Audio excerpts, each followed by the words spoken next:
Okay, so this is the part 2, types of holistic treatments. So there are different types of holistic treatments. So there are 6. So 6 types of holistic treatments. The first one is traditional alternative medicine, treatments based on our body.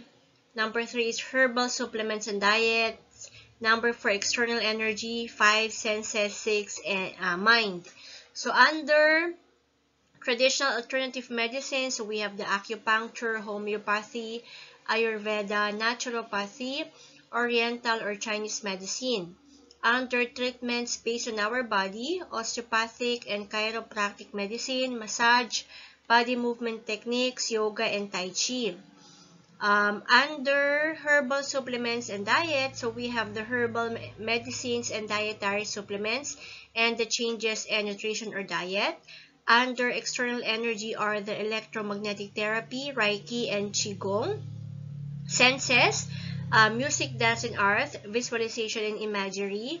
And under mind are the meditation, biofeedback, and hypnosis. So we're going to learn them one by one. Okay, so first is traditional alternative medicine. Practices in traditional alternative medicine have been used since centuries. It is based on beliefs, theories, skills, practices, and experiences which were indigenous to China and India. Since then, alternative medicine has found its way into modern societies, and a lot of countries across the world, especially Australia, China, and India, believe in its benefits. Okay, itong mga traditional medicine na to, they deal with the knowledge of ancient medicine. Okay, ancient meaning long time ago. The skills and practices of this primitive medicine are based on theories, beliefs, and experiences related to different cultures and are used in maintenance of health, in prevention, treatment, improvement, diagnosis of physical and mental illness. So here we're using mga herbal treatments as more popular usage of this traditional medicine. So meron mga acupuncture, Ayurveda, homeopathy, and so on. Okay, so yun yung traditional alternative medicine. So, nagsimula siya sa China and India, but also being practiced now in Australia. Even in the Philippines, we're also practicing the traditional alternative medicine. So, types of alternative medicines. First is we have the acupuncture. With acupuncture, the needles are being inserted in the skin. Pwedeng sa subcutaneous skin, superficial skin, and muscle. So, superficial, so medyo, hindi yan ganong malalim. Pag itinusok sa skin, mas malalim yung subcutaneous, and of course, papunta sa muscles. So, yung needles in acupuncture are being inserted into the body at specific points. Okay, so merong mga points kung saan sila tinutusok, mainly to relieve pain and stress management. And of course, the person who is doing acupuncture is called as the acupuncturist or acupuncturist specialist and practitioner. So, syempre, they are very well trained on this particular subject. They know how to use mga clean needle techniques. They know how to properly deliver it. So at least it will not cause any adverse effects, or it may only cause maybe less adverse effects. So we're using acupuncture to promote and restore the energy balance of the body. So maraming mga advantages ang acupuncture. So specifically nga yung for pain, yung mga rheumatoid arthritis, and so on. Yan. Okay, so acupuncture. Next is homeopathy. Okay, with homeopathy, ang belief kasi ng homeopathy is the body is capable of healing itself. So, pwedeng yung body natin is gumaling sa sarili niya. And the person who's practicing homeopathy is called homeopath. Okay, ang paniniwala kasi sa homeopathy, there are two beliefs in homeopathy. First is like cures like, and the second one is law of minimum dose. Sa like cures like, okay, let me give an example. For example, may sakit yung isang pasyente o yung isang tao, luha siya ng luha. Kumbaga, hindi makontrol yung pagluha ng mata niya. For example, teary eyes, ganyan. So, ang gagamitin, like cures like, ang gagamitin na gamot sa kanya, herbal to For example, ay onion skin. Okay, so alam naman natin na ang onion ay pag naghihiwa tayo, 'di ba, naluluha tayo. Okay, pero sa concept ng like cures like homeopathy, yun yung gagamitin to cure yung teary eyes. Okay, so may isip natin, bakit ganun? Nakakapagpaluha nga yung onion skin. Tapos yun yung igagamot. Okay, so not purely onion skin. So parang gagawin siyang gamot, yung onion skin, tapos yun yung igagamot sa teary eye. So, like, cures like. So, parang the same. The same yung symptoms, and then yung gamot na ibibigay sa kanya, which is yung herbal, ay parang same din yung parang effect. Okay? So, I hope you see the point na like, cures like. Next is law of minimum dose. The lower the dose of medication, the greater its effectiveness. So, yung gamot, inihahalo siya sa, for example, sa liquid, okay, or sa tubig, for example. Kaya nakalagay ay law of minimum dose. So, syempre, pag inihalo yung gamot sa tubig, medyo malilesser yung kanyang, yung parang ingredient niya, yung gamot niya. Okay? Mababawasan yung dosage niya kasi hinaluan siya ng liquid. Pero, mas magiging greater naman yung effectivity ng gamot na yon. So, yun yung law of minimum dose. Okay, so next is Ayurveda. Ayurveda is actually an ancient Indian medicine that uses different kinds of treatments and techniques. So, yung Ayurveda came from the word Ayur, capital A-Y-U-R, meaning life, and Veda, capital V-E-D-A, means knowledge. So, itong medicine system na to, it began 5,000 years ago. The therapy for Ayurveda are based on yung mga herbal compounds, mga minerals, and metal substances. Okay, so ginagamit to, for example, sa mga rhinoplasty, kidney stone extraction, sutures, yung pagtatahi ng sugat, o kaya pag may tatanggaling foreign object sa katawan. So, ginagamit yung herbs na to. Pero ang purpose kasi ng Ayurveda is to maintain or to promote good health, not merely for fighting diseases. Okay. Next is naturopathy. So, naturopathy, nakalagay dyan non-invasive, so walang surgery, self-healing, and natural siya. It's actually a combination of treatments like acupuncture, exercise, changes in nutrition and diet, herbal, massages, homeopathy, stress reduction, psychotherapy, and even counseling. So, ibig sabihin, yung acupuncture is an example of naturopathy. Exercise is an example of naturopathy. So, laging tatandaan, naturopathy means like natural healing.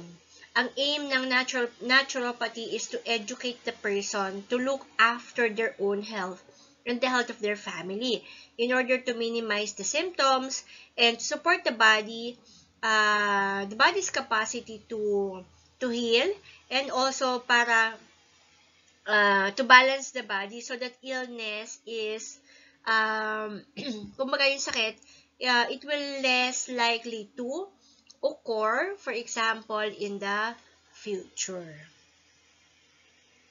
Okay, so nandiyan na yung mga herbalism, yon, mga Chinese medicine, Ayurveda, meditation, so yon. Lahat ng yon under din kay naturopathy. Okay, Oriental or Chinese medicine. So, yung Oriental or Chinese medicine, under din niya yung mga acupuncture, Chinese herbal medicine, Oriental nutrition and dietary therapy, mga Tai Chi, Qigong, so under din niya. So, kumbaga parang sinasabi lang na Oriental siya or nanggaling sa China, yung mga those kind of medicine. So, it mixes of acupuncture, cupping therapy. Cupping therapy is like in the picture. So, parang meron siyang cup na parang sinasuction yung body. Okay? So, parang yan, ilalagay yan sa body and then parang ang feeling parang hinihila yung balat mo. Hinihila yung yung parts ng body mo kung saan nakalagay yung cup. And then, pag tinanggal yan, makikita mo parang pulang-pula yung may marka na circle doon sa body ng patient or ng isang tao.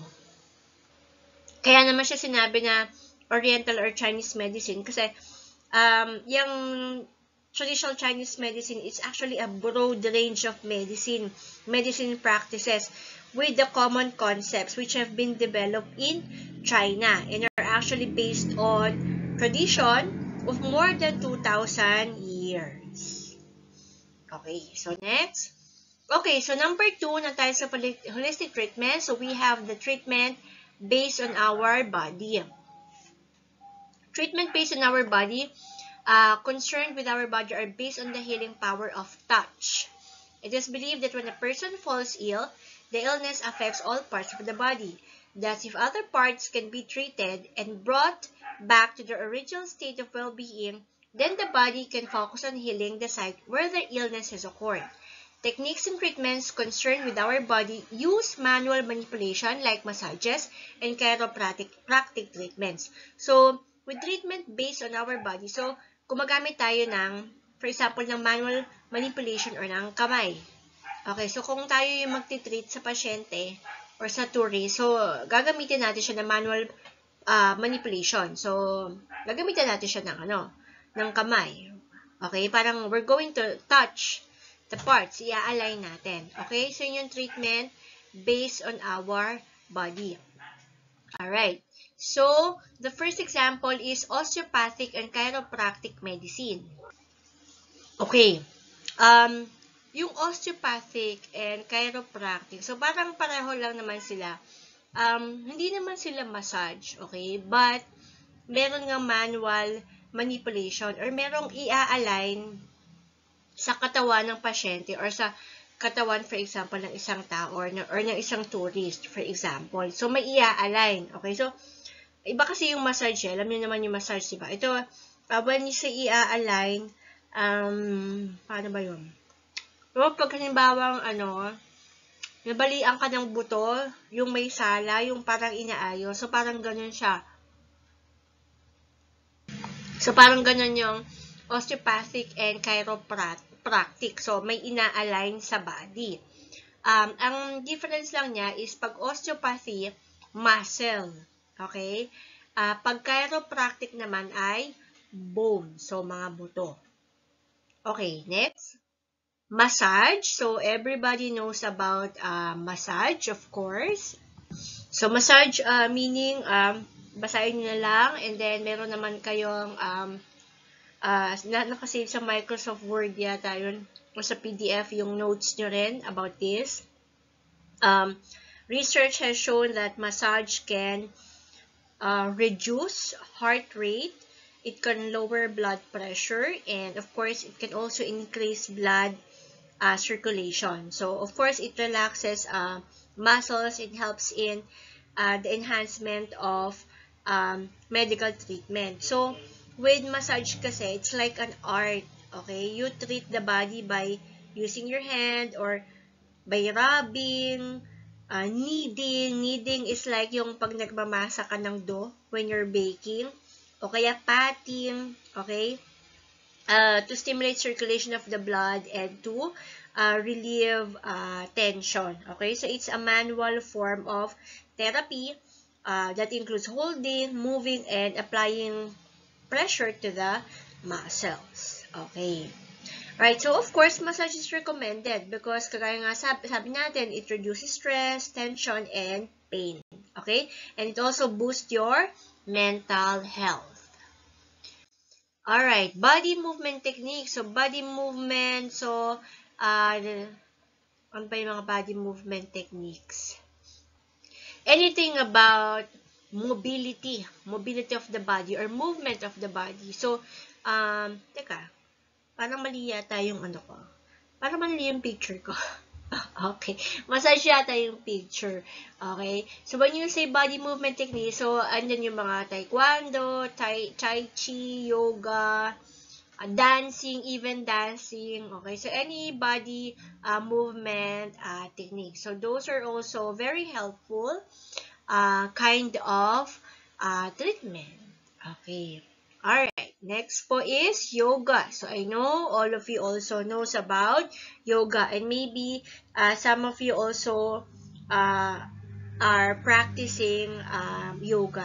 Yoga actually originated in ancient India. Okay, so napaka-rich talaga ng culture sa India. Ang dami nating mga nakuha na at na-adapt from India.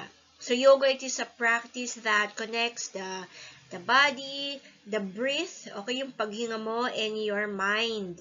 Okay, so you're doing some physical postures, breathing exercises, and meditation, okay, to improve your overall health. With yoga kasi, parang pag ginagawa mo yung yoga, tatlong bagay yung ginagawa mo. You do meditation, meron mga breathing exercises yan, and then physical posture. So, like in the picture. Okay, so yoga is of course important. Okay, so it has a lot of physical and mental health benefits like improved posture, flexibility, strength, balance, and body awareness. Okay, it's a kind of exercise. Ang yoga. So, kung ayaw nyo ng masyadong aggressive kind of exercises, so, pwede kayong mag-yoga. Okay? Ano pa ba with yoga? With yoga din, parang it teaches us to live in harmony with ourselves and the world around us. Pag nagpa-practice tayo ng yoga, parang nako-connect natin yung sarili natin sa environment. So, with that being said, nagpo-promote siya ng relaxation, okay? And of course, dahil nga form of exercise siya, it makes your body healthy. It helps you maintain your health. Tai Chi. Of course, Tai Chi, nanggaling siya sa China, based on traditional Chinese martial arts. Ang Tai Chi kasi, slow, gentle movements and physical posture. Okay? Wherein yung mind mo nasa meditative state. Parang in a form of meditation, in the process of meditation, yung mind mo while you're doing the movement, and then control yung breathing mo. Okay? Tai Chi, like yoga, of course, it may improve fitness, mental health, and the quality of life for older adults. Ang ano lang dito sa Tai Chi is, ang dapat nating i-prevent is yung fall prevention. Okay, baka bigla kang matumba. Okay, so yun yung kailangang i-avoid natin. Okay? So, maganda to for some tourists or patients na may mga osteoarthritis or yung merong mga chronic obstructive pulmonary disease, COPD, ano yun pulmonary or respiratory disease yun, yung grabe yung pag-ubo. Okay, so nakakatulong yung Tai Chi. Okay? Alright, pero yun nga lang, sabi nga, ang isang disadvantage ng Tai Chi is, for sa beginner or first timer na magpa-perform ng Tai Chi, they may feel tired. Okay, so kahit naman saan, di ba? Pag mga form of exercise, talagang mapapagod ka sa una. Kasi nag-a-adapt pa lang, unti-unti pa lang nag-a-adapt yung body mo. Okay, Tai Chi. Okay, so third one ng types of holistic treatments ay herbal supplements and diet. So, holistic healing methods also comprises a lot of herbal supplements and changes in diet and nutrition. So, yan na yung mga herbs. Okay, kahit na ba sa Pilipinas, gumagamit tayo ng mga herbs. Like, yung nga, meron nga tayong mga lagundi, di ba? Lagundi, oregano, kasama yan sa herbal supplements. Okay. So, example ng herbal supplements and diets. Okay, so herbal medicines and dietary supplements. Use of medicinal plants for treatment of diseases. So, ang tawag doon ay herbalism. Okay, so gumagamit tayo ng mga plants na merong medicinal properties. So, syempre, bago ko gumamit niyan, aalamin mo muna kung ano yung mga kinds of plants na meron palang mga medicinal properties. So, kagaya ng mga ginger, yan, garlic, lemon, parsley, oregano, mga lagundi, black pepper, and so on. Okay, so syempre, ang purpose ng ating herbal medicine is, to treat diseases using these plants, okay? And of course, enhance the general health and well-being of a person. So, yung mga herbal medicine supplements niyan, nanggaling yan sa natural compounds ng plants, okay? So, ganyan mga extract, kumbaga. Okay, so of course, for the treatment and prevention of diseases and health promotion. Okay, pero for kids, herbal actually are, sa Pilipinas hindi tayo nagbibigay ng mga herb, as much as possible, hindi tayo nagbibigay ng mga herbal plants or medicine sa mga sa mga bata kasi baka hindi pa kayanin ng kidney and liver nila. Okay. So, changes in nutrition and diet, the food we eat affects our well-being in a lot of ways. So, kailangan syempre, ang kakainin natin ay healthy diet. Okay, so this means healthy nutrition and diet can affect other factors of our well-being like our emotional and mental states. Wala naman daw talagang isang pagkain na makakapag-boost ng mood mo or ng mental health mo. But it's about having a healthy diet. Okay? So, a healthy diet improves our memory, our concentration. It can make you more positive or ma-develop yung optimism. And of course, protect you from depression. So, kung gusto natin na maging healthy ang ating mind, so kailangan healthy rin ang ating kakainin. So, hindi tayo dapat sana kumain ng mga processed foods. Okay? Alright. Okay. So, ano pa ba? Yung depression kasi, may mga pagkain kasi na pwede rin mag-cause ng depression eh. For example, pag yung kinakain mo sobrang low, mababa yung sa carbohydrate. So, pwede siyang mag-promote ng feeling of depression. Okay? So, nakaka-apekto ng mood yung ating diet. It not only ang diet ay nakaka-apekto sa ating mood. It not only boosts our mood but also our concentration and alertness. Okay? So, for example, pumasok sa school, tinanong ni ma'am, ng instructor, hindi sumagot. So, hindi alert. So, baka iba yung nakain niya sa bahay. So, kailangan kumain ng healthy diet. Okay. Another one, the fourth one is external energy. Holistic healing believes that energy around us flows through objects. So, it makes use of energies from healing sources and believes it to get transferred to the body of the patient. So practitioners of external energy are called healers, and they try to channel this energy to other people who can benefit from it. Okay, so external energy, so energy from outside, so it can be from the healer, or it can be from the material being used to the patient. Okay, maybe the energy coming from that going to the patient. Okay, so external energy from outside towards the patient. For example, yan, yung mga electromagnetic therapy. Okay, use of magnets or electromagnets. So, non-invasive siya. So, ibig sabihin, hindi kailangan ng surgery or operation. Easy method to treat pain with respect to musculoskeletal diseases. Sa electromagnetic therapy, this form of medicine is actually based on the belief that our bodies contain magnetic and electrical field. So, ang body daw natin, mayroong mga magnetic and electrical field. Okay, so paano nga ba ginagawa itong electromagnetic therapy? Okay, so for example, yung clinician, okay, so of course, we'll ask you some questions about your current health status para malaman kung anong klaseng electromagnetic therapy ang best para sa'yo. For example,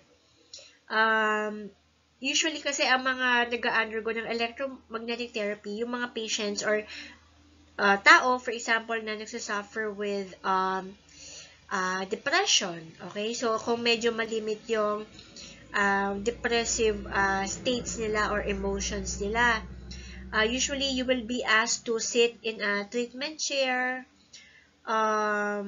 tapos may gagamitin silang mga magnetic coil sa body mo, may didikit sa body mo na mga magnetic coil, parang magnetic pulses, and then usually it will last for about 30 minutes yung procedure na to. Kaya lang hindi natin siya ginagawa sa mga children at saka sa mga buntis. Okay? Alright. Okay, so ginagamit din to sa mga tao na may mga migraines.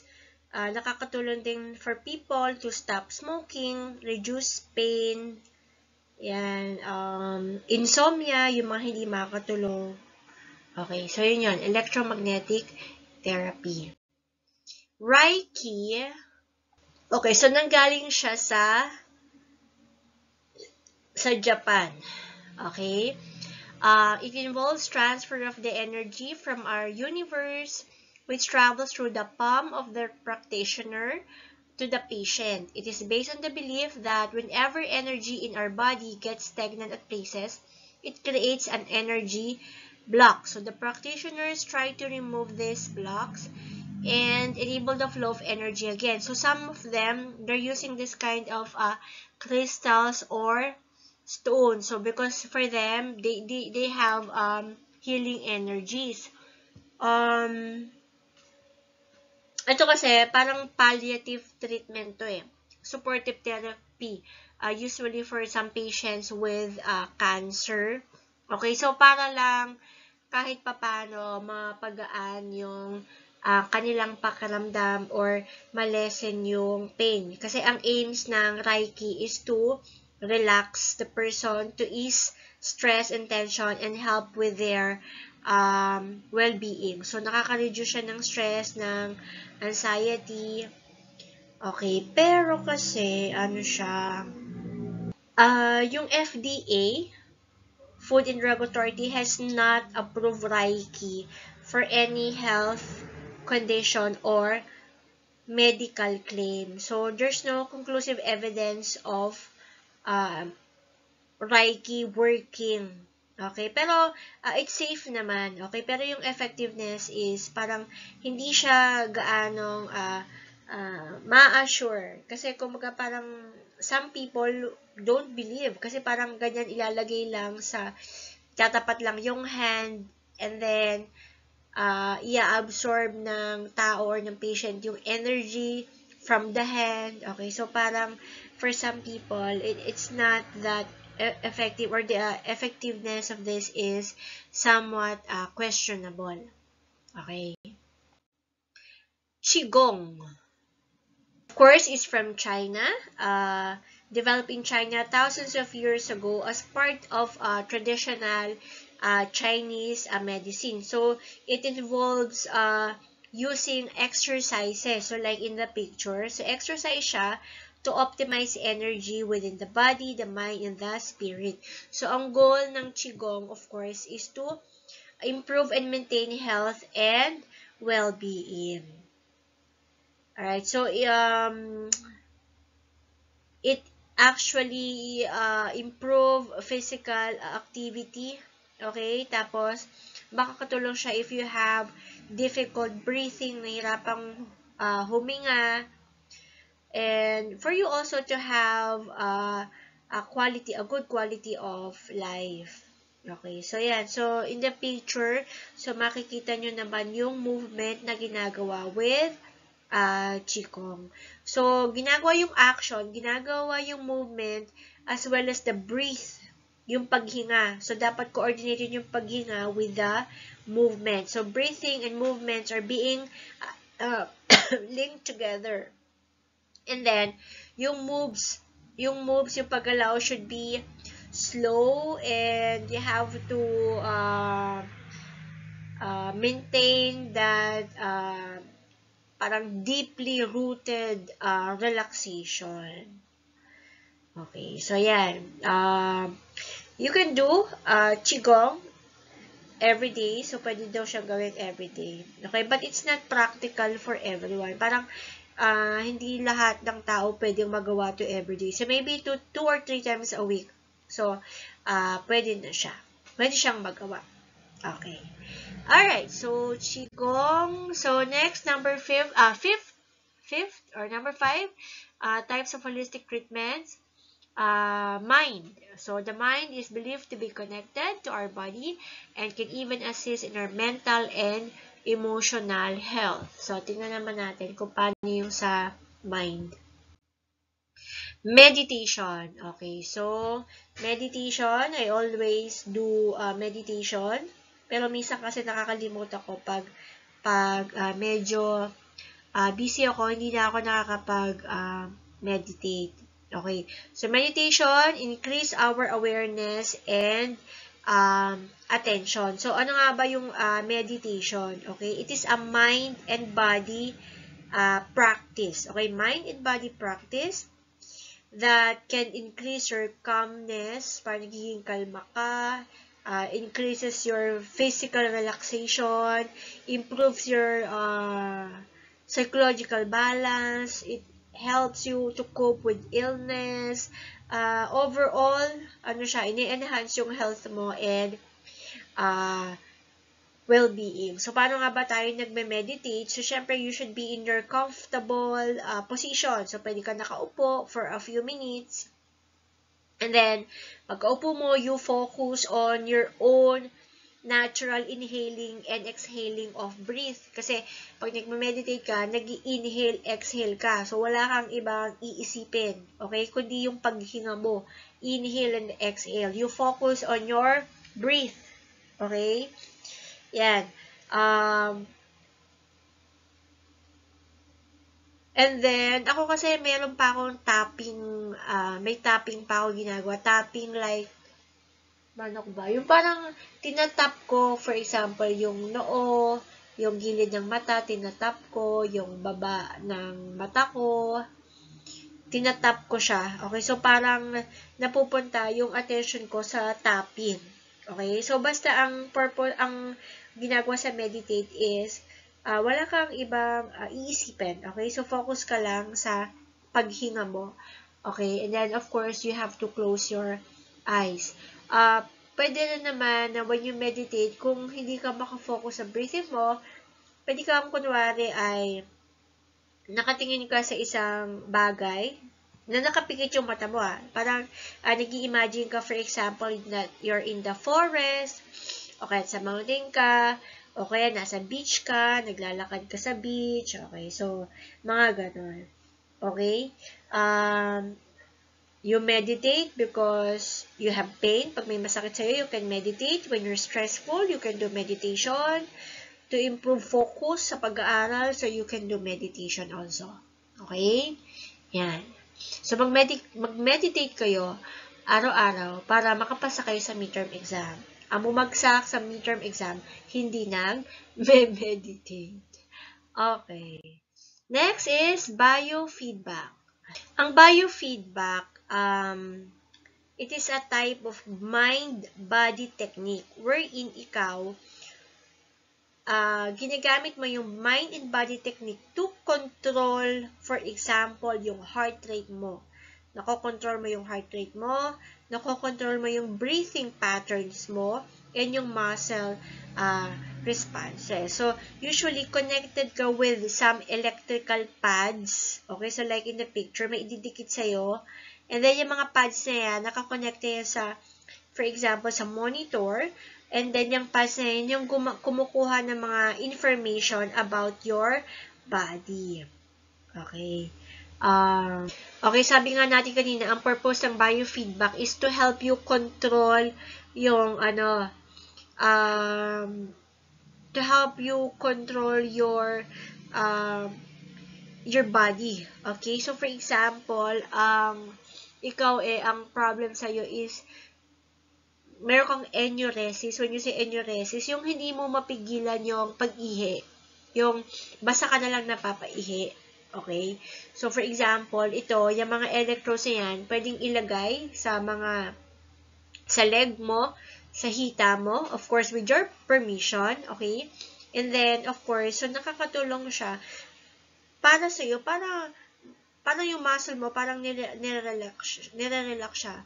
So, para makontrol yung pag-ihi mo. Kasi ang problem mo nga, for example, ay hindi mo nakokontrol yung pag-ihi.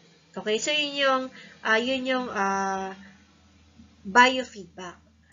Biofeedback is also like meditation. Okay? Kasi, parang anong nangyayari kasi dito, you also pay attention to your body. Okay? Ito lang kasi with biofeedback, parang yung nagfo-focus ka naman sa mga physical sensation, okay? Nakokontrol mo yung yung hinga mo, yung tibok ng puso mo, and so on. Okay, so this is research-based approach siya. So, ibig sabihin, effective siya. It's an effective treatment. Okay. Alright, so next, hypnosis. Okay, I think alam mo yung hypnosis. Yung mga nahihypnotized. Yan yung hypnosis. Hypnosis is also known as hypnotherapy. Okay? It is a method of inducing a dreamlike state of deep relaxation. Okay? So, anong nangyayari, diba, dito? Pag nahihypnotize daw, yung parang nakakatulog ka, you are in a dreamlike state of deep relaxation. Ito, parang tulog, pero yung state ng mind mo is conscious. Okay? Conscious siya. Hypnosis actually allow the person to be more open to suggestions, making helpful changes in your perceptions, sensations, emotions, memories, thoughts, or behavior. Kung paano siya ginagawa, basta yung parang ikaw, ang feeling mo is deeply relaxed ka. Okay? During hypnosis, but you don't lose consciousness. So, your body mo relaxes, you will feel your breathing slow, pero yung concentration mo, andun pa rin. Okay? You're still aware of what's happening around you. Okay? Hindi ko lang alam kung ano yung ginagawa yung mga nag-hypnotize, yung nanakawang ka na dahil na-hypnotize ka, hindi ko alam yun kasi sila hindi nila talaga alam kung ano nangyari. Pero itong hypnosis sa medical is your concentration intensifies. So you're still aware of what's happening around you. But you will also feel that parang you're being detached, okay, from your immediate surroundings. Kaya siguro yung iba nananakawan. Kasi yung feeling is parang na-detach ka na from your immediate surroundings. Okay, so yun yung hypnosis. Okay, so emotionally, you may feel more at ease and have a greater ability to understand and process issues. So nakakatulong siya sa insomnia, depression, anxiety, phobia, pain, and smoking sensation. Okay? Kung ayaw mo ng manigarilyo, so this can help, hypnosis can help. Nakalagay din dyan, it can also help reduce pain, anxiety, and even help with dementia. Dementia, yung mga yung parang sa mga lolo at lolo natin, yung parang sila ay bumabalik sa pagkabata. Okay? Dementia. With dementia, naaapektuhan kasi yung memory, yung thinking, and the ability to perform daily activities. So, hypnosis also can help. Alright, so number 6, so senses. So it is believed that our senses like touch, hearing, sight, taste, and smell have a huge role to play in our overall health. Nako, 41 minutes na siya. Sana hindi ako mahirapan pag-save. Okay, so senses. So, okay, let's move on. So for example, music, dance, and art. Okay, so when you listen to music, so yung sense of hearing mo, you're using that. Dance, art, okay? So these kind of activities actually enhance your senses. Okay? So and then once na-enhance yung senses mo, that would help you to solve any emotional conflict or problems that you have. You will be more self-conscious, okay? You will have a greater mental and emotional being, like what's written there. So, magiging okay yung mga electrical stimulation ng ating mga brain cells, okay? Ano ba? Nakalagay pa dyan, it can help you express your hidden emotion kasi dun mo na ilalabas dyan sa mga activities na yan kung ano yung emotion mo. Okay, so minsan nga, pag mag-drawing ka, mag-art ka, pag malungkot ka, malulungkot din yung mga na-drawing mo, di ba? And then, when you're sad also, malulungkot na music yung mga napapakinggan mo. It can reduce anxiety, fear, and even stress. Visualization and imagery. With visualization and imagery, merong mga guided images, okay, ka na makikita. Or it's like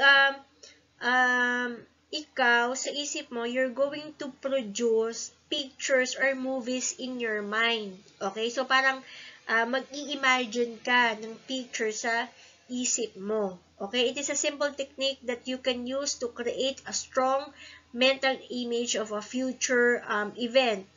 For example, it can help you also imagine yourself, okay, being in a particular state, okay. When you do this, kasi dapat nakaupo ka or nakahiga ka, you do deep breathing to make you relax, and then mag-iisip ka ng isang calm or peaceful na environment, you add some details to your scene, kung ano man yung gusto mong makita, ini-imagine mo yan, okay? So, yun yung imaginary and visualization.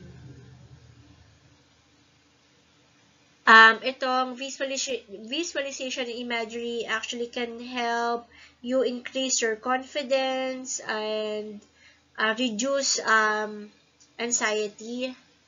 It can also help to be relieved from stress, okay? So yun yung mga benefits ng visualization and imagery. So kung mapapansin nyo, yun sa mind, parang more on mga depression, anxiety, ang ang parang ginagamot under sa mind. And also sa senses. Okay, pareho sila. Okay, so wellness. Iba na to. Okay, ibang topic na to. Wellness, but I believe we also have discussed wellness already. With wellness, meron siyang different factors like the physical, mental, spiritual, emotional, social, and environmental. Meron siyang 6 dimensions. Okay. So, paano ma-achieve yung physical wellness? So, kailangan daw ng exercise, nutrition, and sleep. So, how to achieve mental wellness? So, nakalagay dyan learning, diba? So, kailangan mag-aral, kailangan matuto para ma-achieve yung mental wellness. So, pag hindi nag-aral, hindi mapopromote ang mental wellness. Okay, creativity. Emotional wellness. Okay, so paano yan? So, you have to learn how to accept and express your feelings. And you also have to understand the feelings of others. Spiritual. Okay, so ito, to achieve that, so, parang, kumbaga, hinahanap natin si Lord, di ba? Kumbaga, spiritual is, you want to build connection with God. Social, wellness, so paano siya ma-achieve, so you engage with other people and with other communities. Environmental wellness, so paano siya ma-achieve, syempre, mahalin din natin ang ating environment. So, you have to do some things which, in a way na you show respect to the environment. Okay? Kasi, kumbaga, ang environment kasi mag-give back yan sa'yo eh. Pag maganda yung ginawa mo sa environment, so mag-give back siya. Okay? In return. Okay, so that's all. So, mag-aral. Thank you for your attention. Bye!